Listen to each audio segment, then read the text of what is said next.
새로울 신, 매울 신, 그리고 무엇보다 믿을 신 뉴스 신세계.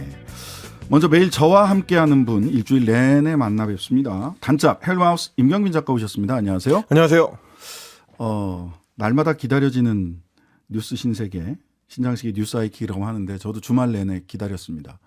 방송 체질인가 봐요. 하고 싶어가지고 빨리 방송해서 우리 청취자 여러분들을 만나 뵙고 싶어서 주말 내내 기다렸습니다. 오늘 보니까 매번 이 시간에 말씀드리는 구독자 수 86만 4천 명입니다. 2주간 6만 명 정도가 구독이 늘었습니다. 다 청취자 여러분들 덕이고요. 90만이 되면 100만 공약 발표하도록 하겠습니다. 자, 오늘의 뉴스 만나보도록 하겠습니다. 먼저 갈 거냐 말 거냐, 이거 검찰 너무하는 거 아니냐, 또 부르냐, 뭐 한 얘기 또 하고 한 얘기 또 하고 일부러 그 시간 끌기, 검찰이 시간 끌기 조사했다, 이런 불만을 이재명 대표 측에서 내놨는데 네. 대선 패자로서 오란이 또 가겠다. 추가 소환하면 또 가겠다. 그렇습니다. 정면 돌파하겠다. 이런 입장 내놨네요. 뭐 말씀하셨던 대로 이제 지난주죠. 28일 토요일에 대장동 및 위례신도시 개발사업 의혹 관련해 가지고 이재명 대표가 이제 검찰에 출석을 해서 조사를 받았습니다. 한 12시간 30분 정도 조사를 받고 나왔는데 이미 이제 조사를 받는 도중에 검찰 쪽에서는 추가로 출석을 해서 조사를 받으셔라라고 요청을 했는데, 내부적으로는 뭐 여러 이제 고민이 있었습니다만은 민주당 내부에서는 안 가는 게 좋겠다라는 쪽으로 정리가 되고 있다라는 그렇죠. 보도가 오늘 오전까지도 나왔습니다. 그런데 이 대표가 오늘 기자회견을 통해서 직접 검찰의 추가 소환 요청에 응하겠다라고 밝혔는데, 어떤 발언을 했는지 일단 듣고 오시겠습니다. 네. 검찰권을 이용해서 진실을 발견하는 게 아니라 기소를 목적으로 조작을 하고 있습니다. 참으로 옳지 않은 일이지만 결국 제가 부족해서 대선에서 패배했기 때문에 그 대가를 치르는 것이라고 생각하고, 모욕적이고 부당하지만 패자로서 오라고 하니 또 가겠습니다. 네. 모욕적이지만 대선 패배의 대가를 치르는 것이라 생각하고 또 가겠다. 네. 자, 이렇게 말했는데요. 민주당 측 연결해서 자세한 입장 알아보겠습니다. 민주연구원 부원장, 이 민주연구원 부원장이 이렇게 중요한 자리인지 예전엔 미처 몰랐습니다. 김용 전 부원장이 그 압수수색 당하고 구속되고 했는데, 자, 민주연구원 부원장 맡고 계시죠? 현근택 변호사 전화로 연결되어 있습니다. 안녕하세요. 네, 안녕하세요. 현근택입니다. 민주연구원 중요하죠. 예. 총선 앞두면 더 중요합니다. 많이 좀 네, 관심 네. 가져주세요. 네, 네. 우리 현 민주연구원 부원장님도 비상근인 거죠? 책상은 있으세요? 네, 비상근입니다. 예, 상근은 예. 이제 한 분이고요. 비상근이 여러 분인데, 네. 뭐 비상근도 가끔 회의는 나가고 있습니다. 네, 네. 하여튼간에 대부분이 비상근이라고 하는데 김용 네네. 부원장이 얼마나 민주연구원에서 중요한 역할을 했는지 압수수색까지 했으니까 네. 어떠신가 하고 한번 여쭤봤고요. 자, 당초 추가 소환 불응할 거다라는 예상을 했고, 야, 이거 또 가야 되냐, 또 망신주기다, 일부러 시간 끌면서 한 번 더 포토라인에 세우려고 하는 거 아니냐 등등등의 얘기가 있었지만, 예상을 깨고 이재명 대표가 기자간담회에서 오라고 하니 또 가겠다 이렇게 얘기하셨어요. 이런 입장 발표하게 된 배경이 뭐가 있을까요?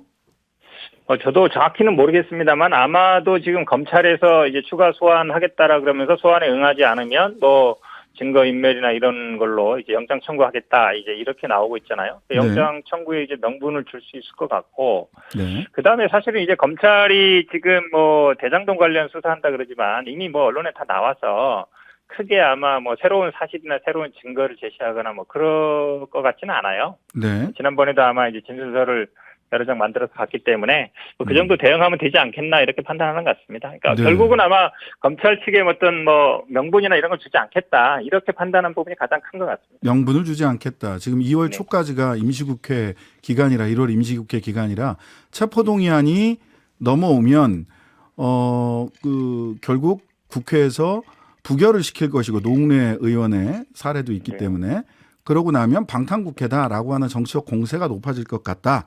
이제 이런 예측에 뭐 대해서 그런 부분도 있는데요. 제가 보기에는 예. 아마 검찰이 이제 출석하겠다 그러면 이제 네. 영장 청구의 명분이 좀 약해질 거예요. 네네. 왜냐하면 이게 이제 법리적으로 다툼이 많은 부분이거든요. 그러니까 네. FC 뇌물도 과연 그게 뭐 진짜 뇌물이 되느냐, 재산세 뇌물이 맞냐는 부분이 있고 지금 뭐 대장동 수사도 뭐 여러 가지 뭐 부패방지법이라든지 이런 게 있습니다만 핵심적인 건 이제 배임이지 않습니까? 네. 이 배임 부분도 사실은 이제 논란이 많은 부분이에요. 네. 그러면 아마 영장 청구하기는 쉽지 않을 것이다. 그러니까 음. 그 체포동의안 국회로 넘어오기 전에 어쨌든 영장을 청구해야 되는데 검찰이 네. 그 부분에 대해서 일단 좀 명분을 안 주겠다 이런 생각이 좀 강한 것 같습니다. 네. 그 언론에서 이번 소환 조사에서 쟁점, 현안 뭐 이렇게 해가지고 주로 쟁점으로 네. 얘기를 한 게 언론에서 보도된 바로에 따르면 성남 일공당 공원화 민간 유착 빌미됐나 이게 쟁점이다. 이렇게 얘기를 하는데 사실 이게 법리상 쟁점이라고 하기는 어렵지 않습니까? 이건 동기를 설명하기 위한 것의 하나일 뿐인데. 그게 쟁점이 아니죠. 결국은 제일 큰 거는 이제 배임이고 네. 배임에서는 이제 환수액을 어떻게 계산하느냐.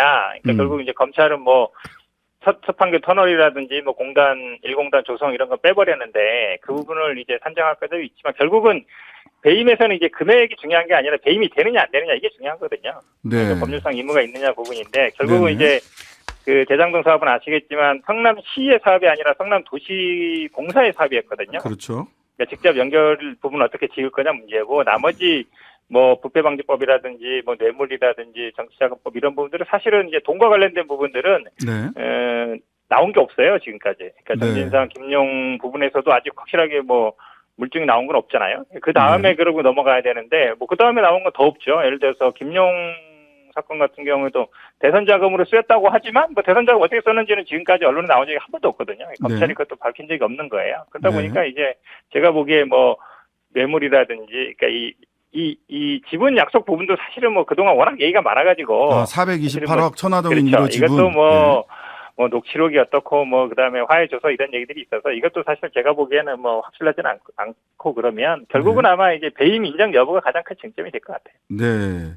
자, 그런데 언론 보도에 보면 전 좀 이게 뭐지 이걸 어떻게 이해해야 되지 싶은 게 뭐가 있냐면 민간 사업자들이 특혜를 요구했다. 그리고 예. 이재명 시장이 당시 그 특혜를 다 그 공식 협의체를 통해서 논의되고 뭐 다 들어줬다라고 얘기를 하는데 그 중에 하나가 대장동과 판교를 잇는 서판교 터널 개통 등을 공사 측에 요구했다. 그래서 이게 제 기억으로는 근데 이 서판교 터널 개통 비용은 민간 사업자에서 됐는데 성남시에서 한 게 아니라 하고 찾아보니까 민간 사업자에서 이거 부담했던데 이거 맞죠? 그러니까 한마디로 얘기하면 이제 검찰이 놀린 이거예요. 서판교 터널 개통이 안 알려져 있었다. 예. 그래서 사실은 땅값을 싸게 수용하고 네. 나중에 개통됐으니까 땅값이 많이 올렸다. 그래서 민간 사업자들이 이익을 본 거다. 이게 논리예요. 네. 비용 부담이 논리가 아니고. 근데 그런데 사실은 언론만 봐서는 언론 보도 내용만 봐서는 마치 서판교 터널을 성남시가 뚫어준 것처럼 나와요. 아주 비용 부담 당연했죠. 근데 이거를 예. 그러니까 그 검찰의 논리의 핵심은 그게 아니고 예. 서판교 터널이라는 건 당초에 그 주민들은 몰랐던 거다. 그래서 땅값을 싸게 수용할 수 있었다. 네. 근데 나중에 이게 터널이 뚫렸으니까 땅값이 많이 뛰었다. 네. 그래서 주민들은 손해가 받고 그다음에 사업자들이 이익을 많이 본 거다. 이게 논리예요. 네. 근데 사실은 서판교 거기 대장동 가보신 분들은 알겠지만 네. 그 터널이 이제 서판교하고 연결하는 통로거든요. 네. 거기 없으면 사실은 판교라고 할 수가 없어요. 네. 네. 그게 없으면 이제 미금역 쪽으로 나와야 되는데 그거는 한 20년 전부터 계획이 돼 있던 거고 20년 계획이 있던 건데 네. 그 비용을 누가 부담할지가 문제였어요. 네네. 계획은 이미 다 알려져 있었고. 예, 그러면 2000년부터 이제 알려진 계획이라고 하더라고요. 예. 그렇죠. 이미 알려진 계획이었는데 결국은 그 돈을 누가 댈 거냐 했는데 결국은 성남시가 부담할 거냐 뭐 그다음에 사업자가 부담할 거냐 하다가 나중에 결국은 사업자 부담시켰죠. 그렇죠. 잘한 거죠. 그게 아마 920억 정도 됐을 거예요. 예, 그러니까 이것도 사업자가 부담한 건데 이거를 특혜 카테고리에다가 서판교 터널 개통을 민간 사업자가 받은 특혜 영역에다가 집어넣어놔서 자기들이 돈 냈는데 싶어서 제가 한번 확인차 여쭤본 거고요. 말이 안 되는 거죠. 상식적으로 말이 안 되잖아요. 돈을 1,000억 가까이 내는데 무슨 특혜예요? 예. 근데 특혜 영역에 모든 언론에 그 분류가 돼 있습니다. 예. 특혜 아마 쓰는 영역으로 분들도 분류돼 아마 있어요. 이 핵심이 쟁점은 뭔지 잘 모를 거예요. 예, 그러니까요. 그래서 검찰에서 특혜로 분류했다 이렇게 했으면 이게 특혜인지 아닌지를 언론에서 검증을 하셔야 되는데 검증된 언론이 없습니다. 제가 그래서 한번 확인차 여쭤본 거고요. 예. 예. 그 다음에 검찰 수사 과정에서 진술서로 가름하겠다. 뭐 위례 결재 문서를 검찰이 제시하자 변호사 30분간 면담을 하며 답변을 고민했다. 이런 검찰 조사 과정이 또 생중계가 됐습니다. 요런 이 조사 과정의 이 언론에 미리 이렇게 나오는 거 또는 요런 언론의 보도 이거 어떻게 보고 계세요? 문제가 있죠. 왜냐하면 수사 과정에 있었던 일에 대해서는 검찰 아니면 알 수가 없잖아요. 그러니까 네. 검찰이 흘린 걸로 볼 수밖에 없는데 사실은 수사 과정에 뭐 진술서로 가름하거나 아니면은 어떤 뭐 제시했을 때 휴식을 갖거나 아니면 면담하거나 변호사와 상의하는 건 흔히 있는 일이거든요. 그렇죠. 마치 이제 뭐 이게 뭐 증거를 제시하니까 이거 뭔가 결정적인 것 같아가지고 뭐 발 빼는 것처럼 얘기하는데 뭐 그런 건 아닌데 근데 사실은 이 수사 과정이 이렇게 실시간으로 중계되는 방식은 사실 굉장히 문제가 있어요. 어쨌든 검찰이 그동안 계속 해오던 방식인데 네. 수사 끝난 다음도 아니고 수사 과정에 제가 보기엔 뭐 전형적인 망신주기 아닌가 이렇게 보고 있습니다. 네. 국민의힘에서는 이재명 대표의 묵비권 행사 뭐 이러려면 또 문화일보에서는 검찰 측의 반응을 소개를 했는데 이러려면 뭐하러 출두했나 사실상 묵비권 사실상 서면 진술 이러려면 뭐하러 나왔나 뭐 이런 식의 검찰의 불만이 나왔다고 하고 그다음에 국민의힘에서는 이렇게 당당한 피의자 본 적 없다 대선 불복 넘어서 사법 불복이다 이런 말을 했는데 이런 아니 뭐 태도에 대해서 어떻게 생각하십니까? 진술서로 가름했으면 뭐 진술을 거부한 건 아니고요. 근데 이제 아니 그러면 그렇게 얘기하시는 분들이 우리가 뭐 수사 받기 전에 검찰이나 경찰이 맨날 진술 거부권 있습니다 고지하잖아요. 네네. 법정에 가도 판사가 맨날 진술 거부일 때 고지하는데 그럼 그 검사나 판사들이 맨날 대선 불복하고 사법 불복하라고 부추기는 거예요? 말이 안 되는 얘기죠. 본인의 권리 행사하는 거를 당연히 본인 방식으로 받는 거고 한마디로 얘기하면 이제 뭐 인정해라 자백해라 자백하면은 수사를 잘 받는 거고 네. 부인하거나 뭐 본인 방식으로 수사 받으면 뭐 대선 불복 뭐 사법 불복 이게 무슨 대선 불복이고 사법 불복이에요. 오히려 대선에 패하니까 오늘 이재명 대표 얘기처럼 대선에 패하니까 조사받는 거지 뭐 대선에 이겼으면 뭐 이렇게 하겠습니까? 말이 안 되는 얘기죠 기본적으로. 자, 뭐 쟁점이 여러 가지가 있겠습니다만 결과적으로는 배임이라고 하는데 배임의 핵심 논리가 검찰은 대장동 일당에게 특혜를 줘서 7,800억 원 정도의 이득을 부당 이득을 줬고 네. 성남 같은 경우는 1,822억만 환수했다라고 얘기를 하고 있어요. 그래서 한 500억 정도 더 받을 수 있는 돈을 못 받았다. 이런 얘기를 하고 있는데 근데 이게 보면 이재명 대표 측에서 얘기한 민간 사업자의 이득과 성남시의 환수 금액 큰 차이가 있습니다. 이거 어떻게 봐야 됩니까? 그렇죠. 그러니까 결국은 검찰은 이제 공공 배당 받은 금액 있잖아요. 네. 확정이익으로 받은 거 1,822억만 회수한 걸로 보는 것이고 네. 이재명 대표 같은 경우에는 1공단 사업 2,500억이나 뭐 서판교 터널 1,100억 정도들도 합쳐서 5,500억을 이제 이익으로 보는 거거든요. 그렇죠. 근데 이게 지난번에 이제 공직선거법 때 쟁점이 됐었잖아요. 5,500억 환수했다 했는데 이게 허위 사실이다 이래가지고 이제 기소를 했는데 결국은 거기서 무죄 받았거든요. 네네. 허위 사실이 그렇다고 아니라는 거죠. 그렇죠. 허위 사실이 아니라고 문제 받았기 때문에 검찰의 이제 논리는 약하다고 보는데 어쨌든 검찰은 이제 회수 금액을 줄이고 싶은 거죠. 네. 근데 여기에서 핵심 뭐냐면 네. 이 땅값이 올랐다는 거예요. 그러니까 땅값이 한 사업자 선정할 때는 1,400 나중에 이제 1,400만 원 정도로 계산했는데 이게 네. 한 3, 4년 지나면 1,500만 원 넘어간다 무조건. 네. 근데 1,400으로 계산했다. 그래서 그 1,000만 원 차이만큼이 덜 가져온 거다. 이게 이제 검찰의 논리의 핵심이거든요. 네네. 근데 만약에 지금 그렇게 따지면 지금 대장동 옆에 땅 만약에 있는데 그거 3, 4년 후에 얼마 될지 예측을 할 수 있겠어요? 올라갈 수도 있고 떨어질 수도 있는 거잖아요. 네. 이게 이제 우연한 결과론적으로 이제 땅값이 올라서 이렇게 된 건데 그거 결과론적인 거 가지고 땅값 올랐으니까 그 금액만큼 회수 못했다. 그러니까 배임이다. 이건 제가 보기에는 뭐 논리적으로 안 맞는 것 같아요. 그러면은 땅값이 떨어졌으면 배임이 성립이 안 되고 땅값이 올랐으니까 배임이 성립되고 이런 겁니까? 검찰 논리. 한마디로 그거죠. 그러니까 예를 들어서 그러면 지금 대장동 옆에 가가지고 땅 이제 가가지고 이거 3, 4년 후에 오를지 떨어질지 그 검사한테 물어보면 되는 거잖아요. 검사할 때 얘기하면 3년 후에 분명히 오를 거 예상됐는데 네. 왜 그렇게밖에 계산 안 했냐라는 게 논리거든요. 그럼 지금처럼 부동산이 꺾어지는 상황에서는 지금 가서 그 땅 만약에 사서 땅값 만약에 3년, 4년 후에 어떻게 될지 예상해보라고 하면 예상할 수 있을까요? 그럼 앞으로 그 당시에도 마찬가지. 그 당시에도 2003년, 4년에는 부동산 경기가 굉장히 안 좋을 때거든요. 네, 갑자기 이게 그랬죠. 막 올라갈지 떨어질지 어떻게 알아요? 신의 영역이죠. 그러니까 근데 이제 결과적으로 올랐으니까 그 1,000만 원만큼 갭이 생겨서 그 금액만큼 더 가져올 수 있었는데 못 가져왔다. 그러니까 배임이다.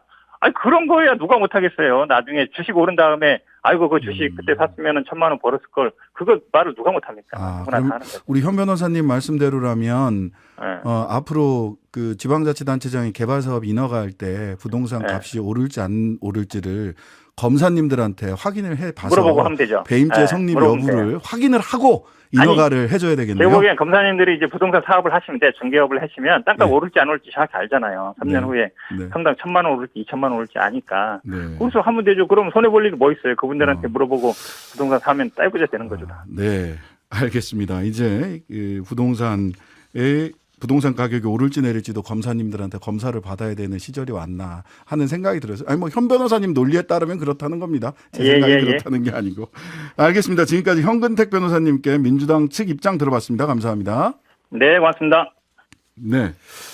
자, 그 명분을 주지 않으려고 하는 거다. 이런 취지예요. 말하자면 그 소환에 응하는 그리고 거는. 지금 이제 민주당 쪽에서 나오는 얘기 중에 하나가 네. 이번에 이제 1차로 조사를 받을 때에도 주요 혐의로 이제 배임을 검찰이 가지고 나왔다는 거예요. 네네. 처음에 이제 대장동 관련된 의혹이 제기될 때만 하더라도 천화동인 1호를 비롯해서 막대한 이익을 이재명 대표를 비롯한 일당들이 이제 일종의 뇌물로 취한 거 아니냐라는 의혹으로 시작이 된 건데 네. 결국 이재명 대표한테 직접적으로 넘어간 돈이나 뭐 뇌물이나 이런 거를 잡아내지 못하니까 검찰이 일종의 꼴등기기 하는 거 아니냐라는 게 지금 이제 민주당 쪽에서 제기하고 있는 이제 불만 사안입니다. 근데 어쨌든 이재명 대표가 이렇게 검찰이 부르면 나가는 방식으로 응하는 배경이 네네. 뭐냐를 좀 그러니까요. 체크를 해보자면 네. 일단은 정치 수사라는 점을 좀 강조하겠다라는 걸로 보입니다. 오늘 이재명 대표의 직접 발언 중에서 제가 이제 주목한 포인트는 두 가지인데 하나는 대선에서 패배했기 때문에 대가를 치르는 것이다. 이건 이제 범죄 수사라기보다는 정치 탄압이다라는 메시지를 주고 싶은 거고요. 네. 그래서 패자로서 오라고 하니 또 가겠다라고 얘기했습니다. 네. 그러니까 이제 정치적인 십자가를 진 일종의 이제 희생자의 모습을 이제 스스로 네. 부각시키는 그런 강조하는 의미로 이제 행보를 좀 봐야 되는 측면이 하나 있는 것 같고 또 하나는 이미 두 차례에 걸친 이제 검찰 소환을 통해서 특히 대장동 의혹에 대해서는 이미 지난 토요일 소환 조사를 통해서 웬만한 검찰의 패를 다 확인한 거 아니냐.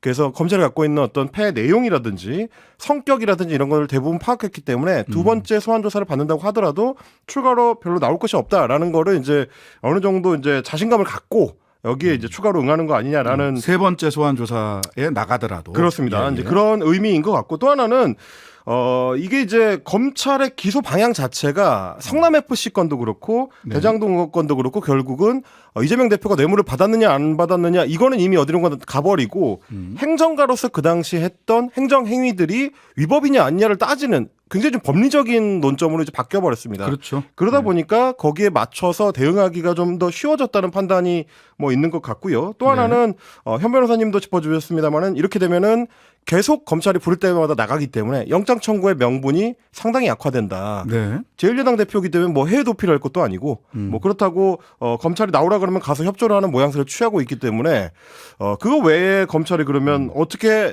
영장 청구의 명분을 삼을 거냐. 더구나 김용 정진상 둘 다 구속돼 있어요. 그러니까 그렇습니다. 바깥에서 입을 맞출 사람도 없어요. 이런 효과가 있을 것 같고요. 또 하나는 지난 두 차례 소환 조사를 통해서 이 소위 말하는 검찰이 주장하는 사법 리스크에 대해서 어느 정도 김 빼기에 성공한 거 아니냐 이런 내부적인 평가도 좀 있습니다. 뭐 민주당이나 이재명 대표 개인의 지지율에 직접적인 타격은 거의 없는 걸로 지금 확인이 되고 있기 때문에 네. 거기서 오는 그런 어떤 자신감도 좀 붙은 것 같다. 이런 평가가 가능하겠습니다. 오히려 이제 민주당 내부에서 기소됐을 경우에 당원 80조에 따라서 당 대표직을 사퇴해야 되는 것이냐. 거긴 뭐 단서 조항이 붙어 있습니다. 당원 보니까 그렇습니다. 정치 탄압인 경우에는 사퇴하지 않아도 된다. 그리고 그것을 당무위원회에서 결정한다. 이렇게 돼 있단 말이죠. 그렇습니다. 그래서 요건을 가지고 민주당 내에서 또 어떤 이야기들이 진행이 될지 벌써 이제 뭐 다른 목소리도 나오고 있기는 한데요. 한번 좀 지켜봐야 될 것 같고요. 그리고 사실 제가 전에 이제 다른 프로그램에서 비평을 할 때 그 얘기를 했었는데요. 검찰 소환 조사를 전환 시기로 이재명 대표나 민주당 쪽에서 공세 전환을 하려고 할 거다. 네. 아마 오늘 이재명 대표의 메시지가 그 공세 전환의 신호탄이 될 수 있지 않을까. 그렇게 네. 좀 보여집니다. 관련해서 그 주가 조작 관련된 특위를 2월 1일 날 민주당 발족한다고 하는데요. 그에 앞서서 또 대통령실에서는 김의겸 의원을 고발하기도 했습니다. 오늘 관련한 이야기는 잠시 광고 듣고 뉴스 신세계에서 이어가 보도록 하겠습니다. 잠시 광고 듣고 올게요. 잠시만요. 거침없는 시사 신장식의 뉴스 아이킥, 지금은 헬마우스 임경민 작가와 함께 뉴스 신세계 함께 하고 계십니다. 제가 아까 잠깐 말씀드리다 말았는데요. 성남 일공단 공원화, 이거는 쟁점이 아니다. 언론에서는 쟁점이라고 얘기를 하는데, 왜냐하면 요거는 배임죄에 있어서 동기를 설명하는 부분일 수 있어요. 근데 이 동기를 정치적 이익이라고 설명을 하고 있거든요. 근데 배임죄는요, 재산상의 이익을 취득하거나 제3자로 하여금 이들에게 취득하게 하여, 즉 돈이, 재산상의 이익이 누구한테로 가야 성립하는 범죄입니다. 그런데 정치적 이익을 위해서 민간 사업자에게 돈을 더 많이 받아가게 했다, 이것 자체가 배임죄를 설명하는 데 있어서 구성 요건이라고 하는 법률상에 위반된 지점을 지적하고 있지는 못하다. 다만 그 동기를 설명하는데, 지방자치단체장이, 정치인이 정치적 이익을 위해서 어떤 사업을 진행했다라고 하는 것이 배임죄의 동기가 될 수 있느냐라는 근본적 질문을 하게 된다라는 취지에서 제가 말씀을 드렸던 거고요. 이재명 대표 예. 측 입장에서 봤을 때 이런 거죠. 성남시에 손해를 입혀서 민간 사업자들한테 이 막대한 이익을 넘겨주는 방식으로 배임죄를 저질렀다면 이재명 당시 시장한테 어떤 동기가 있어야 될 텐데 예. 따로 돈을 받은 것도 아니고 뇌물을 받은 흔적을 지금 검찰이 잡아낸 것도 아니지 않느냐. 그러면 동기가 뭐냐라고 물었더니 성남 일공단을 공헌함으로써 원래 본인이 걸었던 공약을 달성하는 정치적 이익을 누린 거 아니냐. 네. 이런 게 지금 이제 검찰의 주장이 아닌가 싶은 거죠. 그러면 이제 이 공약 지키는 모든 지방자치단체장들은 어떡하란 말인가라는 질문을 다시 할 수밖에 없어요. 자, 오늘 아까 잠시 전에 말씀드렸던 바와 같이 대통령실에서 김건희 주가 조작 추가 의혹을 제기한 김의겸 의원을 고발했다라고 합니다. 고발할 입장이다라고 하더니 오후에 고발했다라고 하는데, 뉴스타파나 이거를 직접 뉴스타파 일요시사에서 이 의혹을 보도했잖아요. 보도한 언론사는 냅두고 김의겸 의원을 고발을 했어요. 그래서 두 가지 이제 의문점이 있다고 이야기를 하는데요. 하나는 왜 당사자인 김건희 여사가 아니고 대통령실의 행정관 명의로 이제 고발이 이루어지느냐? 그러니까요. 대통령실의 행정관이 왜 공적 지위가 없는 대통령 배우자를 위해서 그런 대행 업무를 해야 되느냐? 라는 문제제기가 하나 나오는 거고요. 네. 말씀하셨던 대로 왜 야당 대변인을 향한 것이냐. 처음에 문제제기를 했던 뉴스타파나 일요시사가 아니고 정치인을 타겟으로 한 이유가 뭐냐. 이제 이런 의문들이 남는 건데요. 일단 대통령실에서 문제 삼고 있는 거는 지난 27일에 김의겸 대변인의 서면 브리핑 내용입니다. 그 당시에 뭐라고 했냐면, 도이치모터스 주가 조작 사건 공판에서 김 여사의 이름이 최소 300번 이상 거론이 됐고 윤 대통령의 장모 최은순 씨의 이름도 100번 이상 언급이 되고 있다. 여기에다가 추가로 또 다른 작전주로 떠오른 이제 우리 기술에 대해서도 김 여사와 최 씨의 계좌가 활용됐다는 게 담당 검사의 입을 통해서 밝혀졌다. 이제 이런 이거는 기존에 이제 뉴스타파나 일요시사를 통해서 보도된 내용인데요. 이걸 거론을 하면서 김 여사가 가야 할 곳은 여성 의원들과의 화려한 파티장이 아니라 검찰청이다. 출두해야 된다. 이제 이런 비판을 한 바가 있습니다. 그런데 대통령실은 여기에 대해서 이제 반발하면서 오늘 고발 이유를 밝혔습니다. 누가 언제 어떤 수법으로 주가 조작을 했고 어떻게 관여했는지에 대한 최소한의 사실관계도 없는 상태에서 대통령 배우자의 주가 조작 혐의가 드러났다라는 단정적인 가짜뉴스를 반복 공표한 거, 이게 악의적이다라는 거고요. 그러면서 대통령 배우자가 13년 전 단순히 특정 주식을 거래한 적이 있다는 사실이 아무 근거 없이 주가 조작으로 둔갑할 수는 없다라는 게 대통령실이 고발을 하게 된 이유라고 하고 있습니다. 그러면서 우리 기술이라는 이 종목이 금감원에서 고발되거나 수사된 적이 없기 때문에 작전주라는 근거가 전혀 없다라는 점도 덧붙였습니다.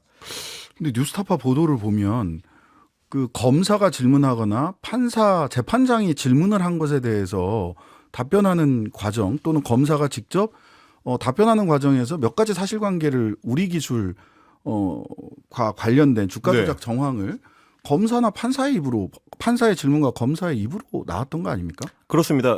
소위 이제 주가 조작 세력의 이제 플레이어들, 선수들한테 이렇게 뭐 주가를 끌어올려야 될 목적이 있었던 거 아니냐. 왜냐하면 이제 그 당시에는 우리 기술의 주가가 워낙 낮았기 때문에 동기가 있었던 거 아니냐라는 질문을 검사가 던지기도 하고, 추가로 그렇게 얘기하면서 우리 기술 쪽에서 요청한 거냐, 이제 이런 질문도 또 검사가 추가로 합니다. 그러니까 이제 맥락에 대해서는 검사도 충분히 의심을 갖고 있다는 걸 알 수가 있고, 또 하나는 뭐가 중요하냐면 이 소위 작전 세력들이 도이치모터스에 대한 주가 조작을 할 때 네. 시기가 연속적인 게 아니고 한 번 중간에 끊어진 단락이 예, 있습니다. 1기, 2기가 있고 중간에 휴지기가 있습니다. 그렇습니다. 1차, 2차 주가 조작 시기 사이에 잠깐 쉬는 타이밍이 있는데 그 쉬는 타이밍에 주로 우리 기술을 거래를 했다는 거고요. 네. 그리고 그 당시 이제 주가를 끌어올린 흔적들이 관찰되기 때문에 혹시 여기에도 이 작전 세력이 개입한 거 아니냐라는 겁니다. 그러면서 이제 이게 왜 중요하게 그 당시 그 재판정에서 다뤄졌느냐 하면 도이치모터스 주식 하나만이 아니고 우리 기술에서도 소위 쩐주들이 뭐 지금 여기서 의심받고 있는 걸로는 최은순 씨라든지 김건 여사 같은 분들일 텐데 이런 사람들이 이 특정 네. 종목의 거래에도 이 개입한 흔적들이 보인다. 네. 그러면 결국 이 작전 세력들하고 굉장히 좀 끈끈한 네, 관계였던 거 아니냐. 이런 의혹을 제기를 하는 이게 거죠. 이제 대통령실에서 이렇게 공세적으로 나올 수 있는 이유 중에 하나는 요건은 2009년인가 2007년에 있는 거라서 공소시효가 이미 지나갔어요. 그러니까 수사가 이루어지기 어렵다라는 점이 있을 거고 그다음에 김의겸 대변인 얘기한 거 중에 이 검사들 중에서 이런 이야기 하고 있는 검사 중에 송윤상 검사는 인천지검으로 김민석 검사는 천안지청으로 발령 나서 그 재판에서 배제됐다고 하는데 이런 부분들은 언론에서 확인 취재가 필요한 영역 아닌가 하는 생각이 든다. 자, 뉴스 신세계 지금까지 헬마우스 임경민 작가였습니다. 고맙습니다. 하루 종일 기다려지는 진짜 시사. 평일 저녁 6시 5분 신장식의 뉴스 하이킥.